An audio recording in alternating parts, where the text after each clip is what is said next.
Good morning, everybody. Welcome to the latest installment of the Digital Experience Community's series on testing personalization in the composable space. Super happy to have Gabriel Dillon from Ninetailed with us today. But before we hop on to who on earth we are, just really quick.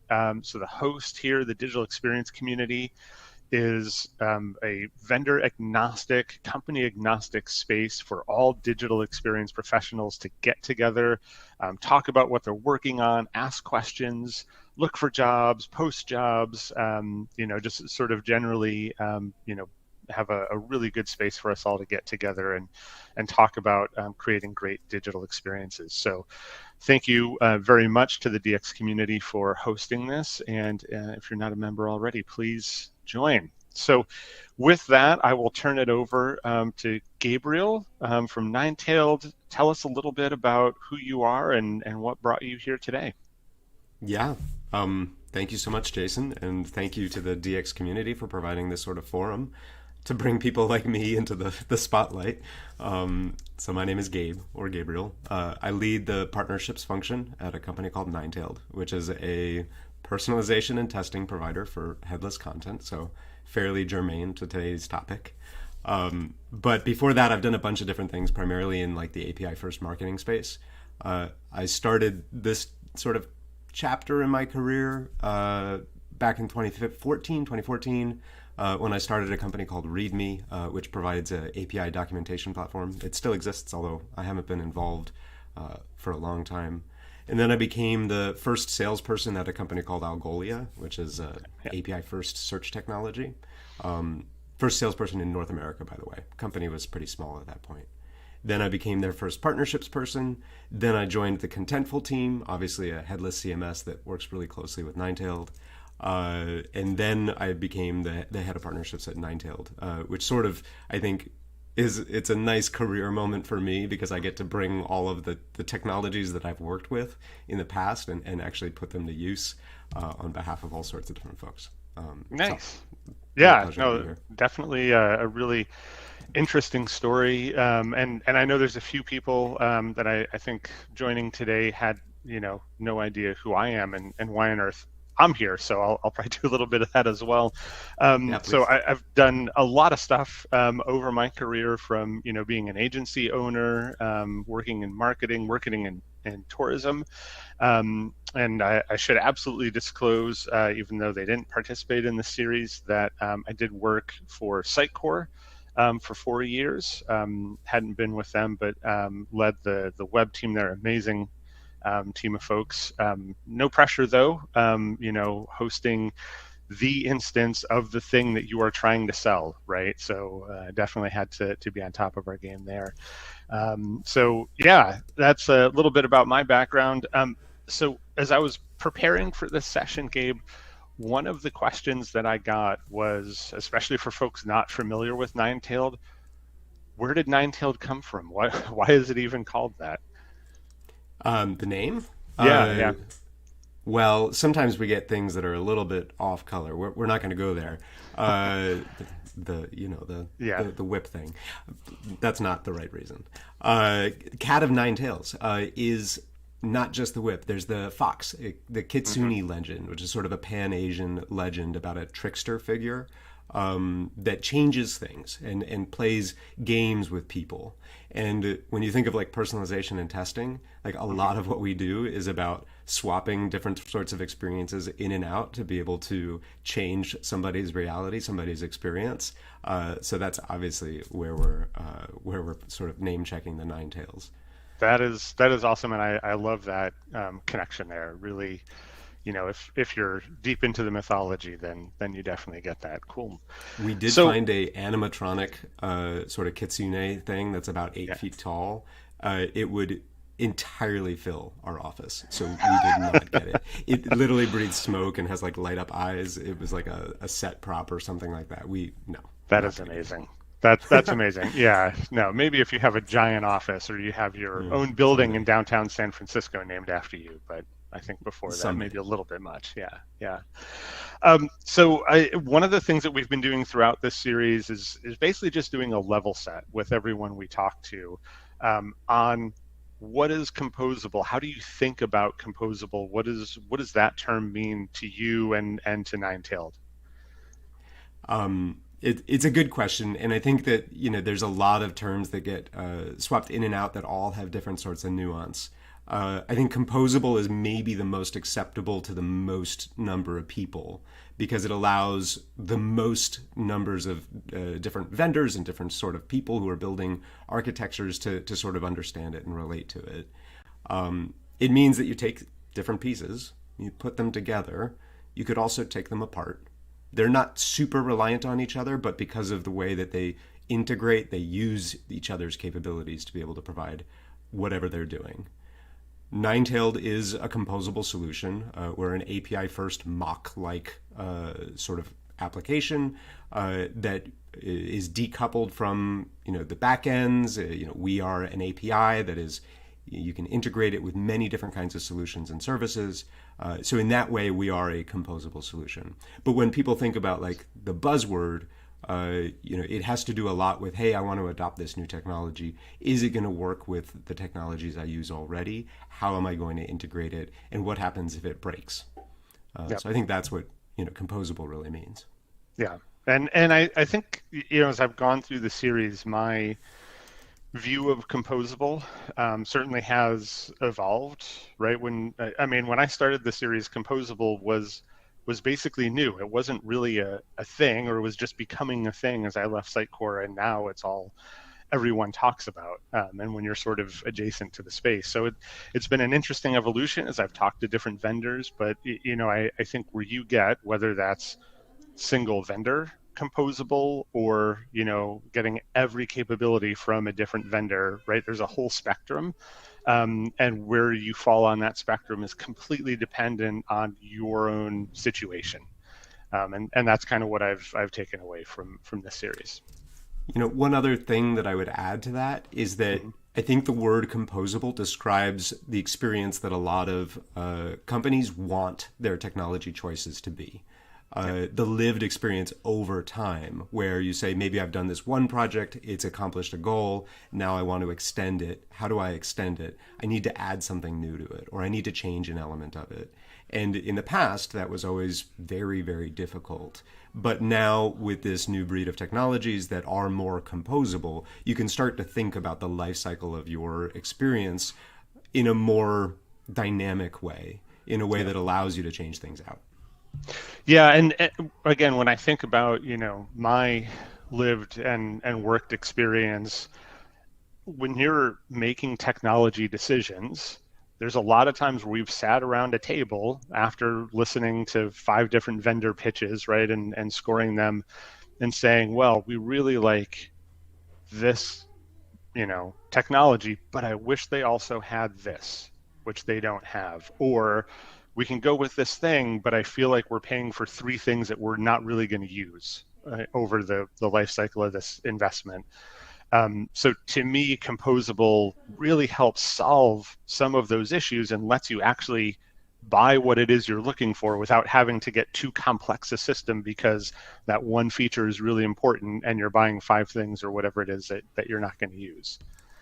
Totes. I mean, 100%. And like, I'm glad that you brought in the buying process to the conversation because that's what I focus a lot of my effort on. But also, that's where there's like a lot of new challenges associated with composability too. Like, for sure, you can buy, your best of need, your, best of, there's a couple of different ways of saying it. Best of breed, best of need. You can Mhm. choose the solution that meets your requirements the best. But you also have to go through a whole sales process. You have to go through a contracting process. And maybe these are small, discrete chunks of your overall system. But the headaches associated with managing 10 or 15 vendors are Right. real. That's a real Yeah. thing. Yeah. Yeah. And that's why I think every brand, right, who's making these purchasing decisions has to look at their team, their needs, their capabilities, and pull it together, whether it's single vendor or multi-vendor or somewhere in between that, what works for them. right? I think when I think back on my experience, trying to manage 6 different vendors to pull together an experience when I'm just building my team is going to be a really difficult thing to take on. Whereas, getting, one vendor that took care of most of what I needed and maybe adding on another vendor or two's capability is probably more realistic. But a deep, experienced team, especially one that's been working together for a while, where the left and right hands absolutely know what they're doing, I think makes it a lot more possible, right, to pull together a whole bunch of different vendors and manage that. Yeah, That being or said, with though, a or an agency or an yeah, SI. yeah, exactly. Obviously, I love the agency and SI implementers. That's a lot of my job. But they've gotten very good at saying, "Hey, there's lots of options out here. Let's talk about Mhm. what they mean for your business." Yeah, yeah, and that's an excellent point, right? And having a good agency can be make the difference between having a really good project or a really good program in the digital space and one that just sort of muddles along, right? And is kind of doing okay, but it never quite gets to where the sum of its parts should take it. Yeah. Yeah. So let's maybe dive first into personalization. So from your perspective, where does Ninetailed fit into getting personalization done, and why do you guys think that is a good approach versus, necessarily doing it natively in a platform? Yeah. So just to contextualize this conversation, the DX community's series on personalization has been super cool because you've brought together CMSs, different kinds of orchestration platforms, and now you get to talk to me. Ninetailed is the purest, most focused personalization and testing provider that you've talked to. That's all we do. We don't do anything else. Mhm. So that changes the way that we think about the value that we bring to a client, a brand, or an agency, or something like that. We are very focused on just doing personalization and testing. But of course, there's a lot of things that go into making personalization or testing really successful. And Ninetail has a very specific opinion about that. And our solution is designed in a very specific way to cater to certain needs. We're not necessarily, I would say, like old solutions that did everything under the sun within the confines of personalization and testing. Let me be more concrete because it sounds like I'm just being too abstract. Ninetailed has a very modern approach towards the technology that provides personalization and testing, and we deliver our solution as a deep integration into modern headless CMSs, primarily Contentful and Content Stack. Mhm. So when you use Ninetailed, you use it within the authoring environment of the headless CMS. You don't go spend time on Ninetailed.com. You stay within the authoring environment. And there's a lot of reasons for that. We can talk about why that's interesting or why we built it to be that sort of thing, what sort of advantages or even disadvantages that sort of offers. But that's the defining characteristic of Ninetailed and the big opinionated perspective we bring to the personalization space. That I think is really interesting. And as you were talking, I was trying to remember because I read a post on LinkedIn just the other day about, one of the ways to make CMSs, DXPs, however you want to think about that space, more useful to the content authors, right, who are there publishing stuff day in and day out, is to make sure that they only have one place to go to do their things, right? Once you ask them to have to log into or go to 3 or 4 different interfaces to get their job done, it slows their process down, so they end up publishing less. It's harder to bring new people onto the team. There's a lot of complexity there. So, was that ease of use a key driver, or what was behind the philosophy of getting it all in that interface? I mean, preach. Like that's exactly right. Like, of course. Yeah. And it goes back to what I was saying even earlier about like the complexity of these stacks that people put together. Like there's a mess. But I think the thing that you didn't describe, everything you said about it is true, by the way. Workflows, single place of productivity, learning curve, all of these things are true. The one thing that you didn't mention though is, oh man, it just flew out of my brain. We'll come back to it. Yeah, I'm sure we'll cover it. The thinking through that though, when I hear deep integration, I also think, oh man, web team, my developers, right? Like Yeah. this is going to be a thing and this is going to lean heavily on you guys. So how does a deep integration with a contentful, right? And for context for everyone watching, when I was at Amplify, we were a contentful house. So, a little bit familiar with that for sure. But, what does it look like from the development team's perspective in terms of getting it installed and hooking it up and making this actually work? Yeah. So, well, again, to go back to the, for example, Stefan or Miro, who's spoken earlier in the series, they have CMS with personalization capabilities built in, and you implement the CMS and you get the personalization capabilities.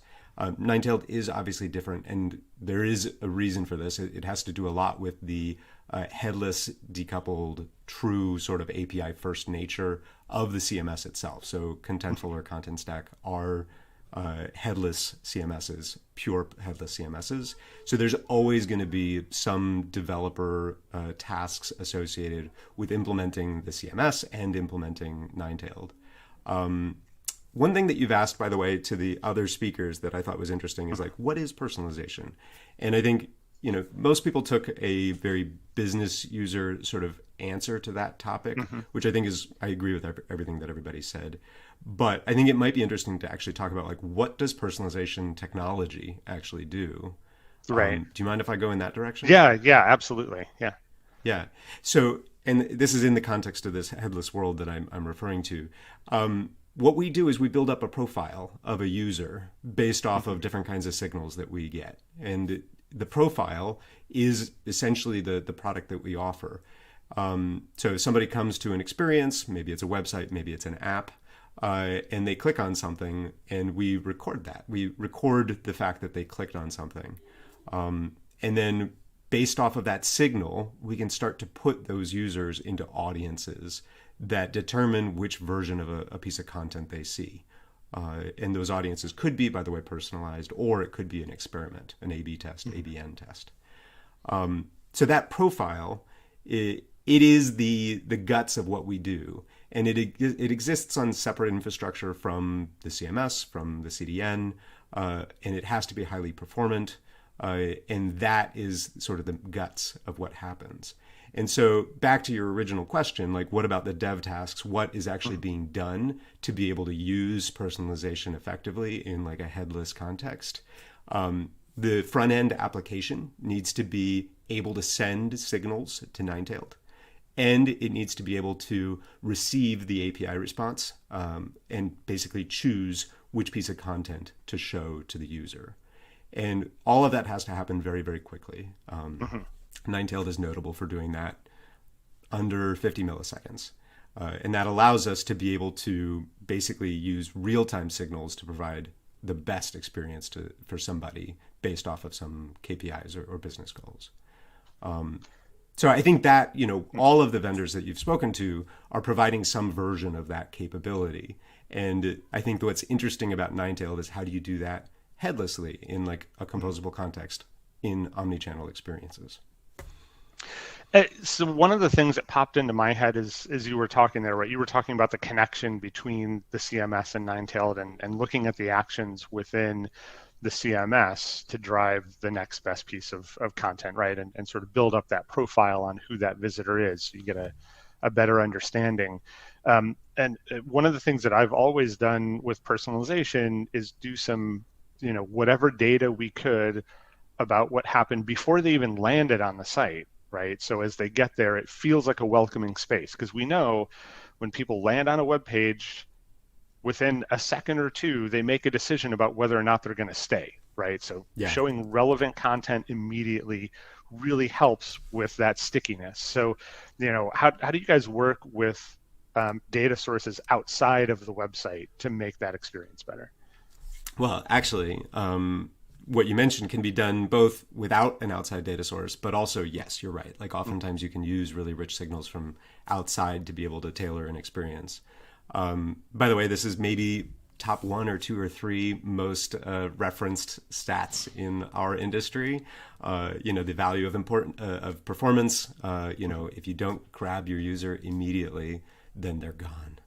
And being able to tailor or curate the experience for them based off of some signals is a really good way to make sure that they stick around. There's all sorts of different kinds of signals. You could use geolocation. You could use the UTM parameter that they brought with them from your pay-per-click campaign. These are really good signals to say, hey, new anonymous visitor, this website was created with you in mind. This is speaking to the reason why you ended up here in the first place. And that's really important.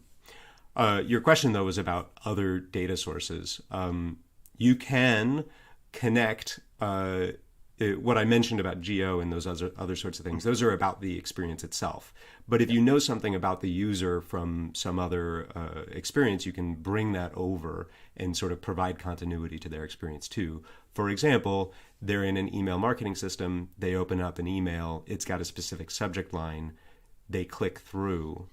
What do you want to test about that experience for people who clicked on that specific email? Or maybe it's something about that email that is going to be really tied to your conversion event. How can you show them something that's relevant? And that's really valuable.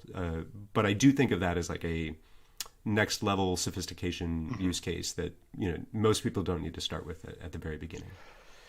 So that actually, I was going to go in a different direction, but that last comment really sort of pointed me, I think, where we want to go next. And that is, when I've done my projects, certainly when I talk to the executives above me who are signing the check, right, to make the project happen in whatever way, but even just talking with people throughout the organization, they get really excited about the end state, right? When the team knows what's happening, the technology's all humming, you're pulling in all the data sources, that end state personalization that everyone talks about, maybe even getting to one-to-one personalization.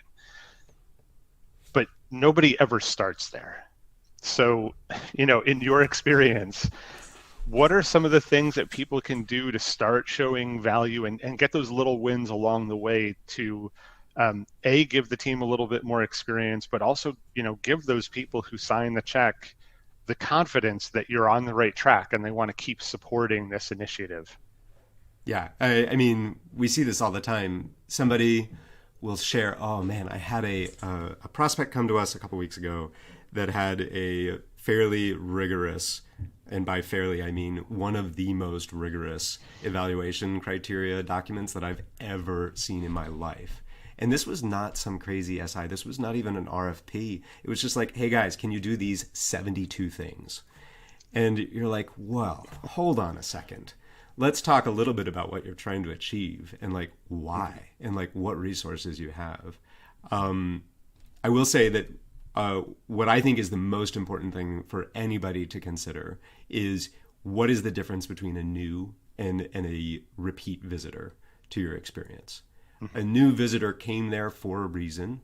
As you mentioned, like they might have some signals that they can bring with them, but a repeat visitor, a returning visitor, has already experienced whatever you're showing. How do you help them understand that that experience is what they want?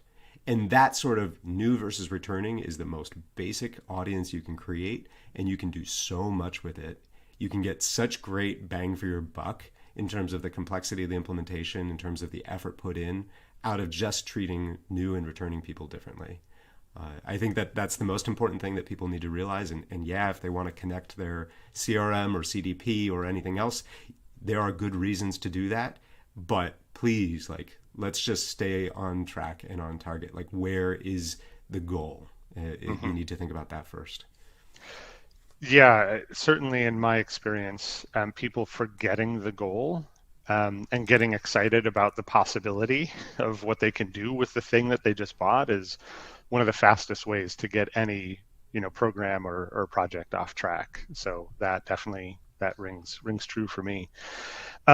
So one of the other things that we've talked about throughout this series, we spend a lot of time on websites. I think a lot of this is really driven to that.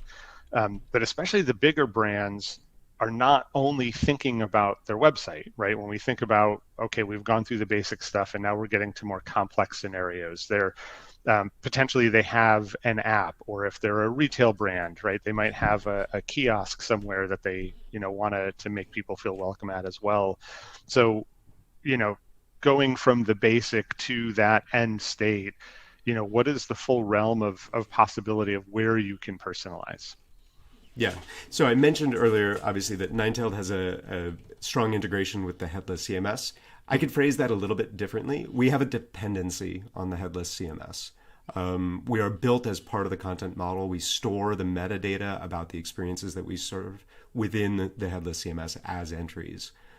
So I just want to mention that Ninetailed is an API first omni-channel solution, but we are tied to the CMS in terms of where the content actually can be. So if Contentful or Content Stack is not delivering the content, Ninetailed can't really operate on it. So that's important to mention.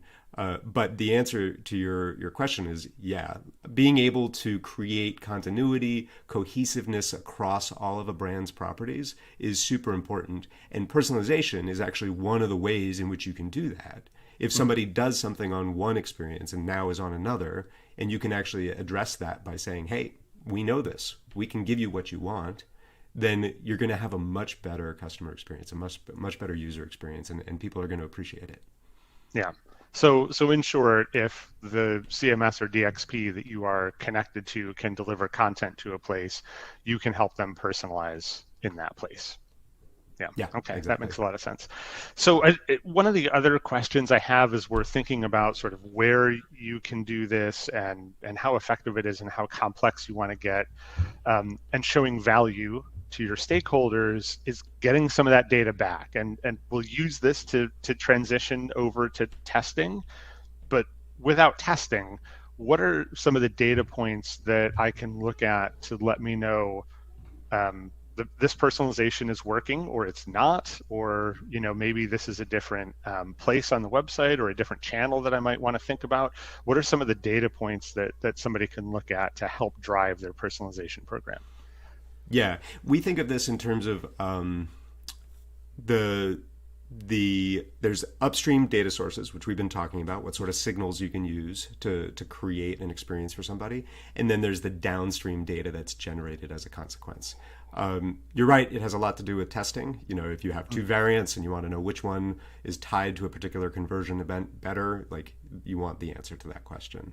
But personalization is important too, and it's again going valuable to go back for a second and just remind everybody that we're thinking about this in a headless API first content perspective, which means that it's on a component by component basis, not pages.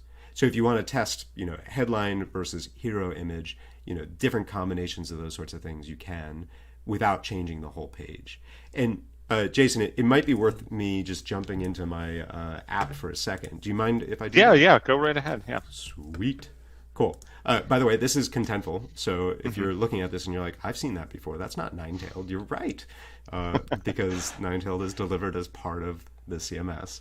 Let me go to my demo Okay. and find a hero. Sure.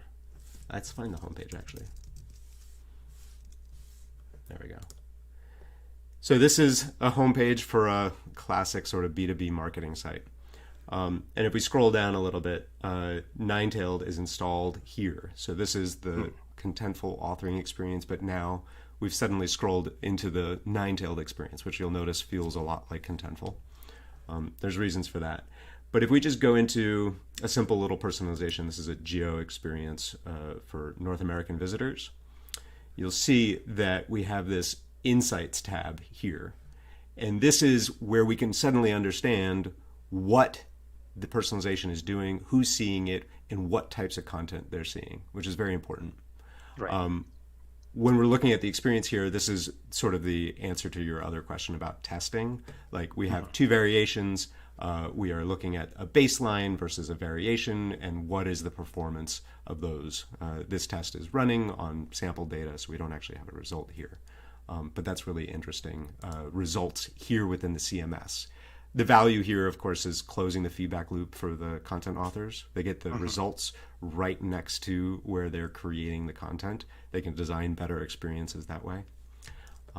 But if we go to the audience that this is addressing, North American visitors, then we can see a little bit more detail about the actual content and the people that are viewing it, not just the results of that particular experience.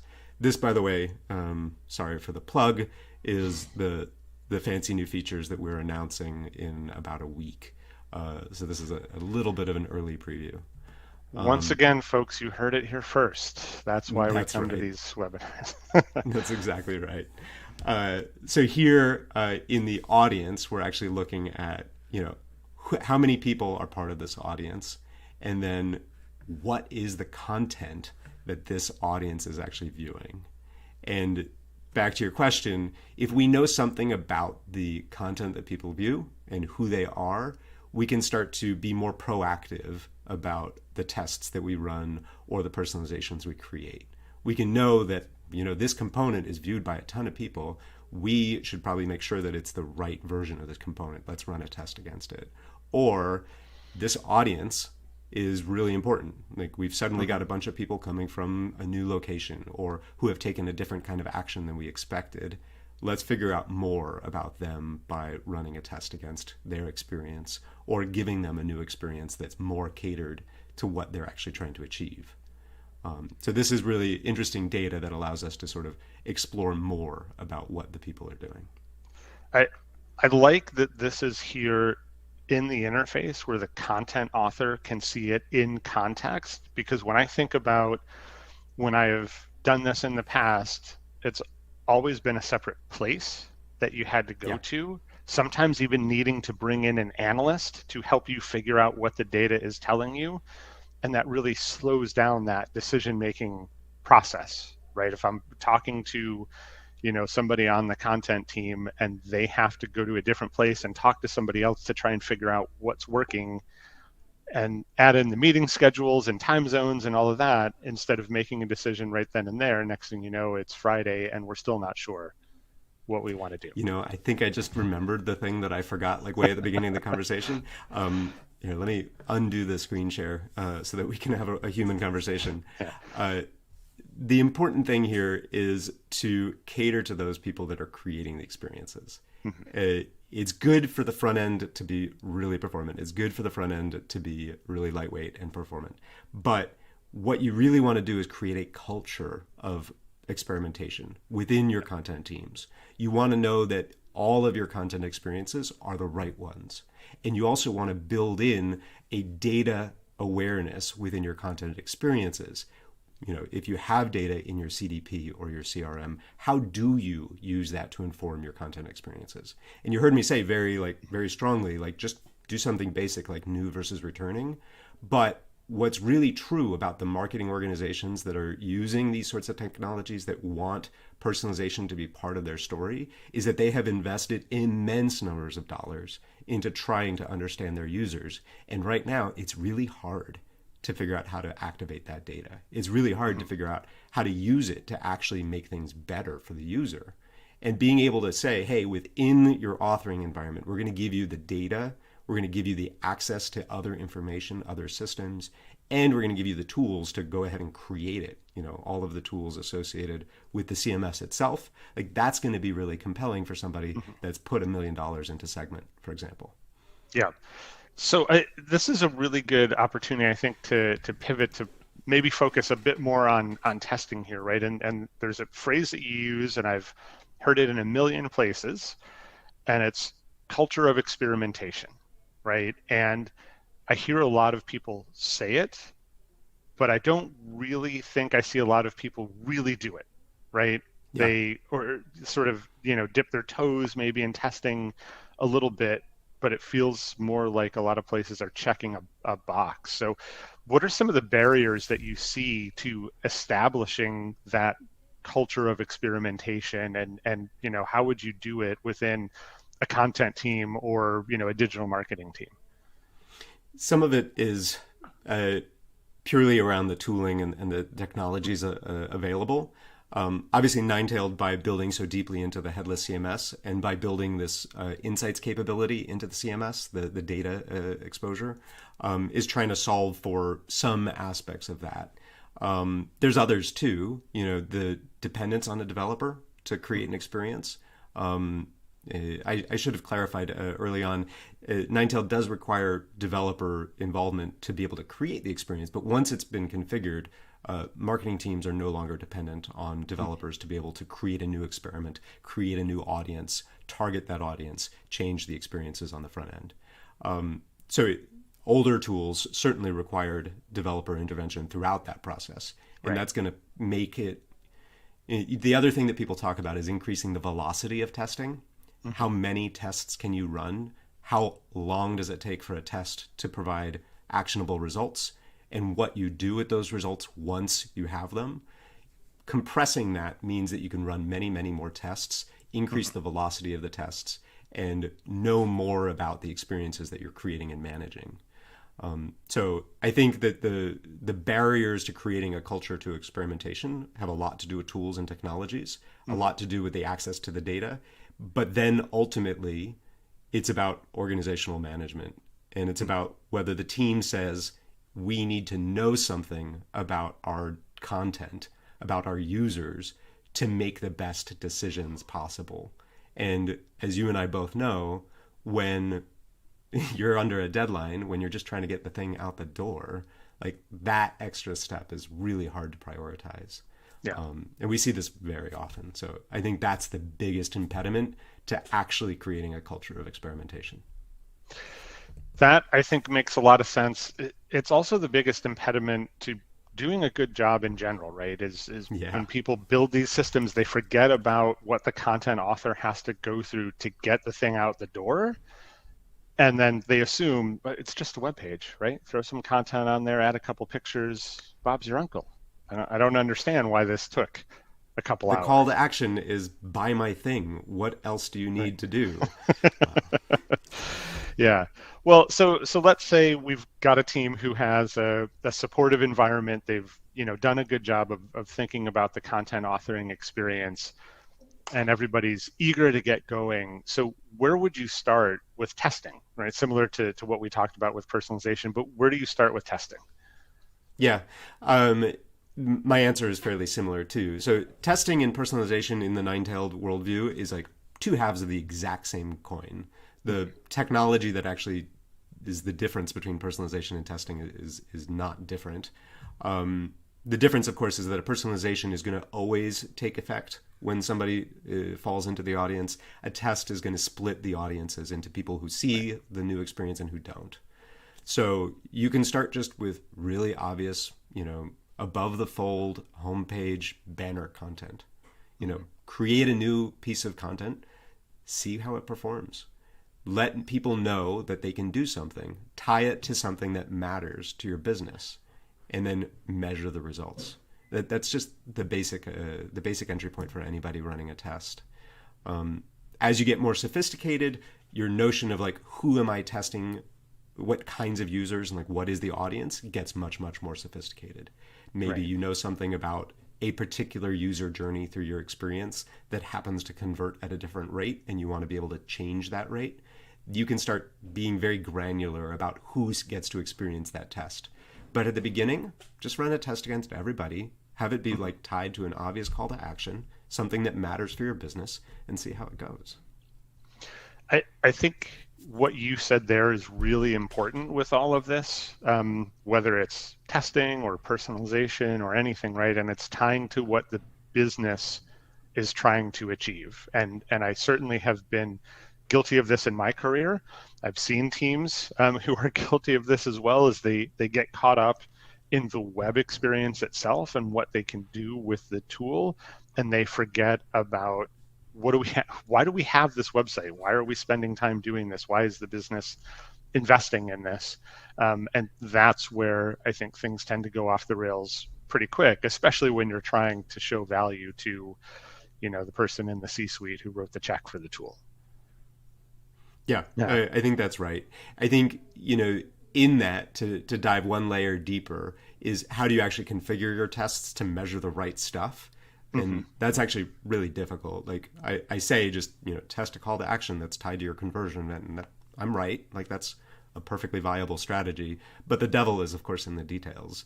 Right. And there is a lot of artistry involved in creating the best tests that give you high quality results and high quality data. But absolutely, you're right. It has to be tied to something that matters. If it's Hmm. tied to something that doesn't matter, then the results don't matter, and Yeah. you're just spinning cycles on nothing. Yeah. There definitely is a lot of that. So, we talked about the dev team kind of always being involved when you're in a headless environment. Um, but in terms of, whether, because I don't think, if I'm understanding what you've been saying today, that there really is a separation between testing and personalization. So, in terms of getting Ninetailed inserted into, let's say I've got a website on Contentful, it's already up and running.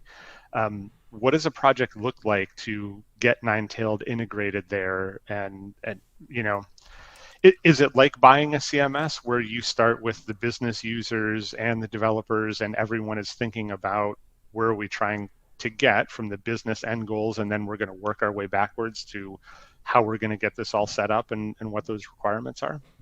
That would be a wonderfully logical way of doing things. Oh man, that sounds dreamy. Yeah, yeah. No, it can often start in many different parts of the organization. Honestly, Mhm. sometimes it's a dev that has been told, "Hey, figure something out about how to test." Sometimes it's a content author that says, "Hey, we're really excited about personalization." You know, there's all sorts of different sorts of parts of the organization that may say, "Hey, we need to know more about our content. We need to know more about our users." Mhm. The actual process for getting started is very easy. Actually, our record, and you should take this with like the pound of salt in which I mean it, is 23 minutes to get a test live and pushed to a production site from absolute zero. Wow. The steps involved in that are installing Ninetailed into the content model, configuring a test or a personalization, and then changing the front end using an SDK or an API to be able to swap the content out. And 23 minutes is for a very simple use case, Right. but it can be done that quickly to be able to prove that the technology works and actually start running a test and getting data. When you think about an entire personalization program or a testing program, like that's obviously very different.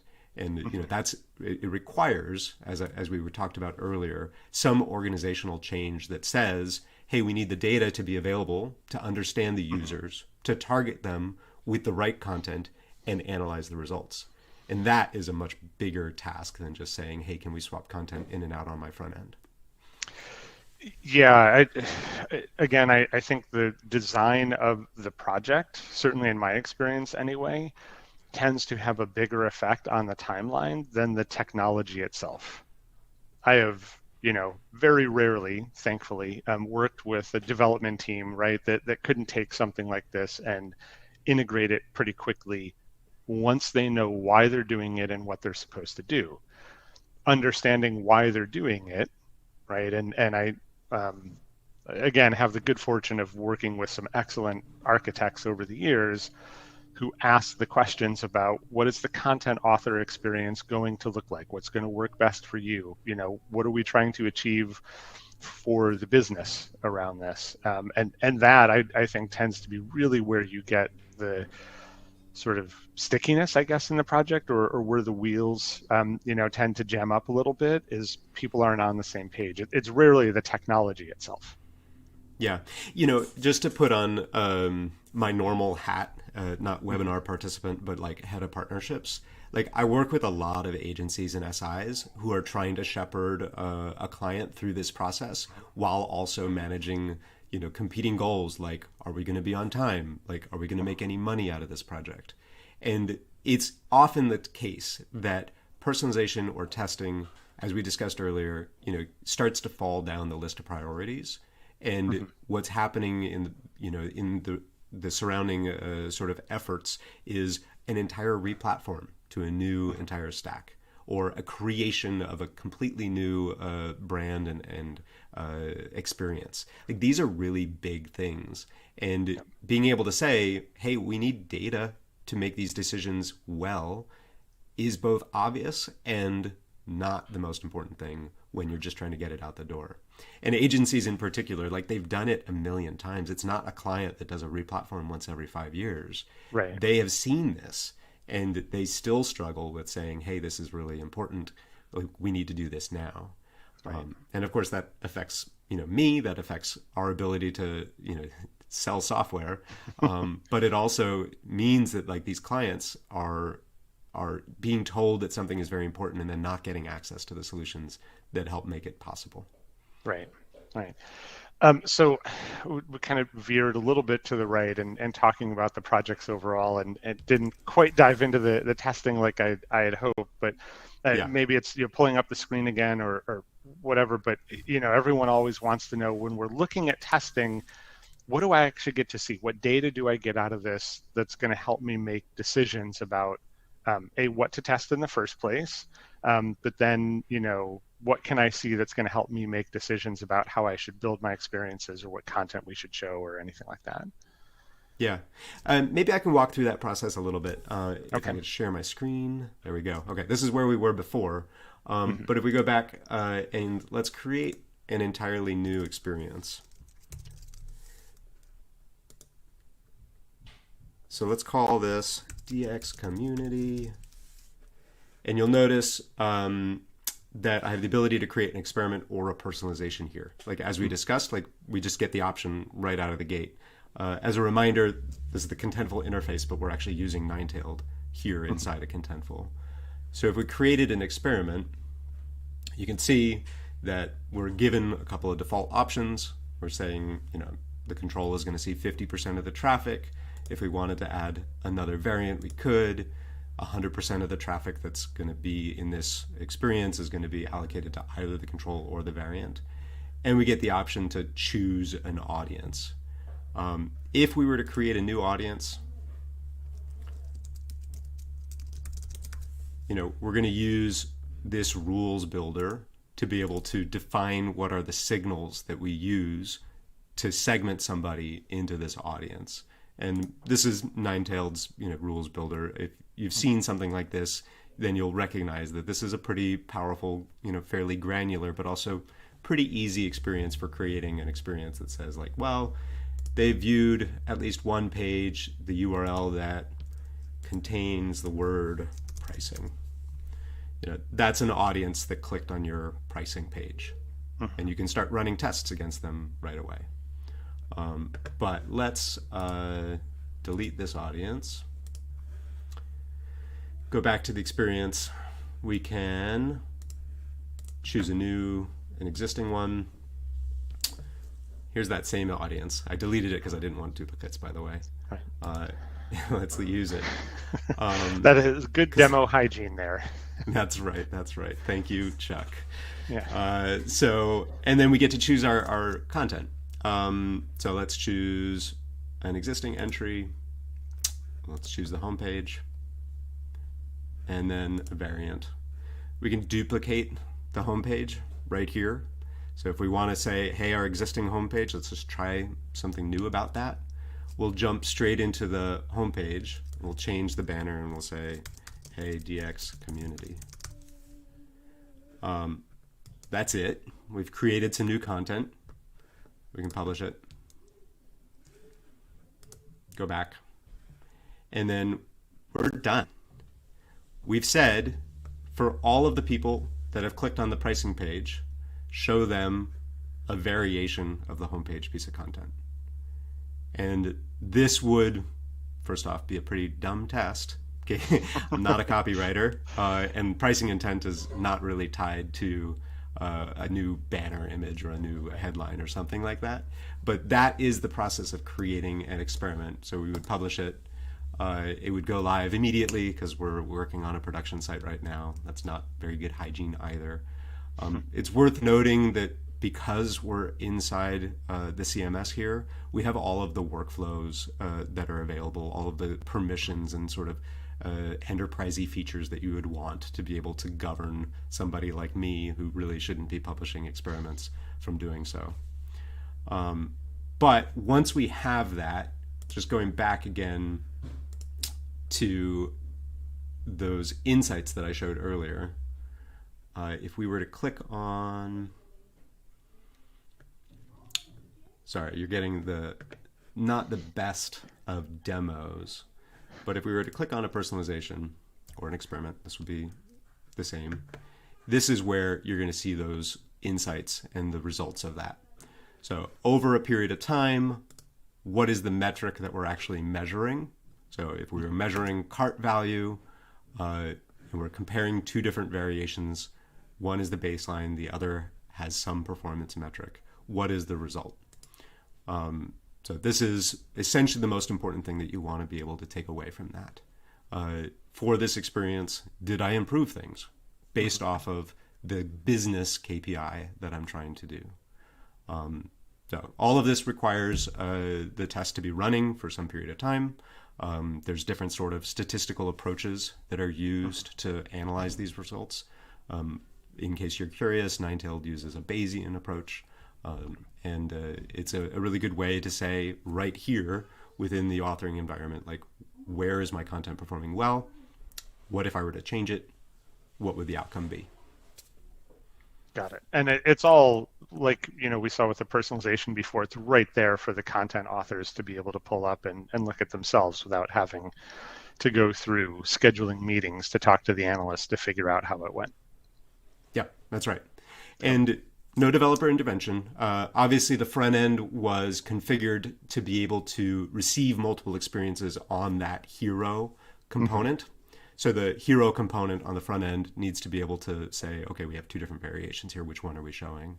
So that's the dev task that took place earlier in sort of setup and configuration. Right. But once that's done, me as like the partnerships guy, not even the marketer, can still go ahead and muddle through enough to create a new experiment. Right. Somewhere there's a content author who's cringing, I'm sure, but yes, I hope they can make it through. They can make it through. So we're getting a little bit close to the end of our time here, and I want to make sure we get to a few sort of questions stepping away from just testing or personalization. I have a few, but I noticed that somebody watching today asked one. Cool. Sort of Let's basic take the question screen share here. away as well. Yeah. So you currently support Contentful and Content Stack. What else is on the roadmap now from a CMS perspective? Yeah, so super good question, by the way. Of course, you're talking to the partnership guy, so this is totally my jam. So Ninetailed does plan to support additional headless CMSs. It is an obvious business decision for us because we get to be able to address new possible prospects by doing so. So stay tuned. Nothing coming imminently. The R2 integrations are plenty of work for us at the moment, but that is part of our business model. So the answer is yes. Excellent. So, you talked, or we started talking a little bit about roadmap there. We already just looked at a feature that isn't quite available, but will be soon, as you mentioned. But sort of looking forward with the usual asterisks and caveats about roadmaps, what are you most excited about coming up over the next sort of 12 to 18 months in this space? Let's talk about AI, because everybody talks about AI, right? Uh-huh. I think the thing about AI is that up until very recently, most of it was completely bullshit. Like, a lot of what people called AI was not very effective. It didn't do anything real. Mm-hmm. The funny thing that's changed is that I think that most people who talk about AI are still, not giving, very straight information. You can call something AI when what you're really talking about is machine learning, or maybe all you're doing is data science and you're calling it AI. Sure. But what's true about the work that Ninetailed does, personalization and testing, is that there is an opportunity for an immense amount of automation, and it's necessary. If you're running a single experiment on a single little, experience, like, you can manage that as a single person. Like, it works. You don't need any special skills to be able to do this sort of thing. But when you start saying, well, I run a global site that serves 10 different markets. I have global teams managing different aspects of this experience.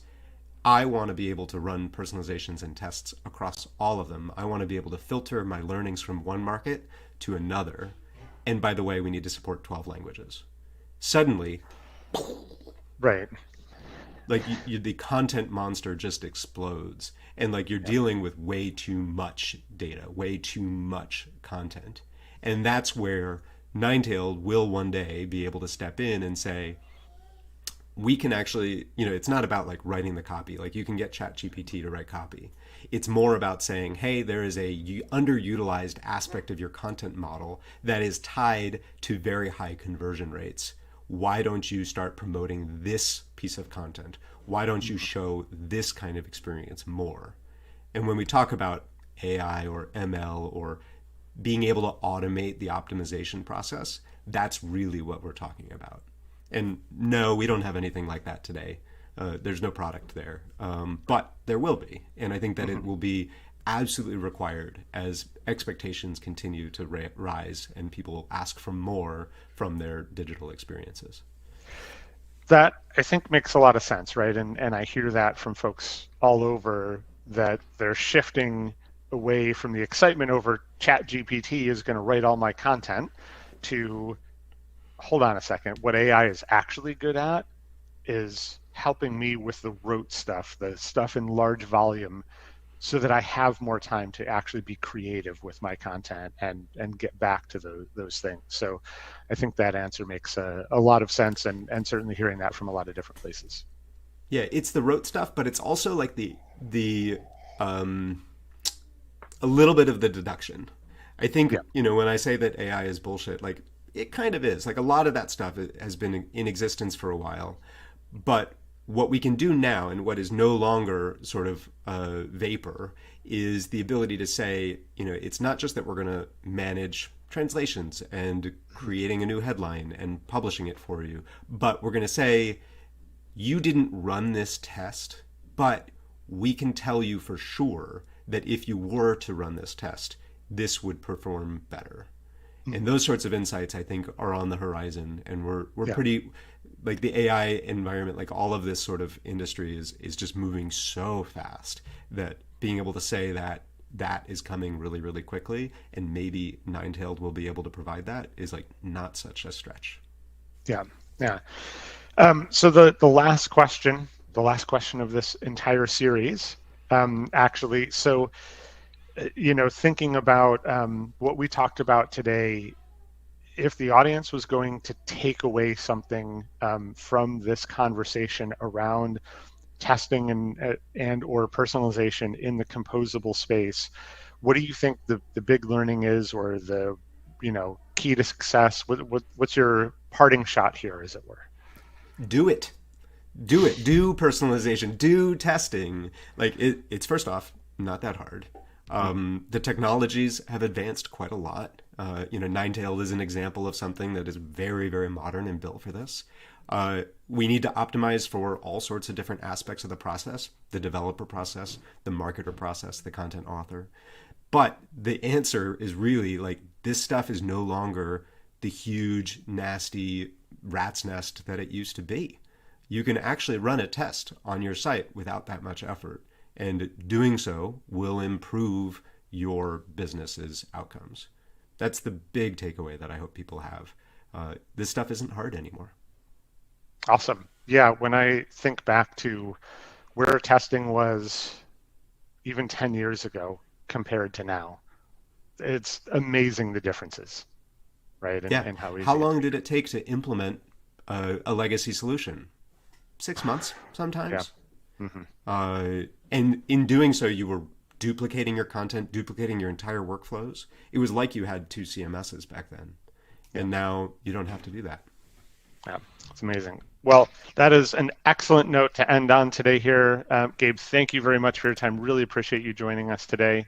And for everyone who's watching out there, thank you for joining us today. Hopefully you learned something. And as I promised in my LinkedIn post, you got better at your job today. So thanks to the DX community for hosting this series, and have a great day, everyone.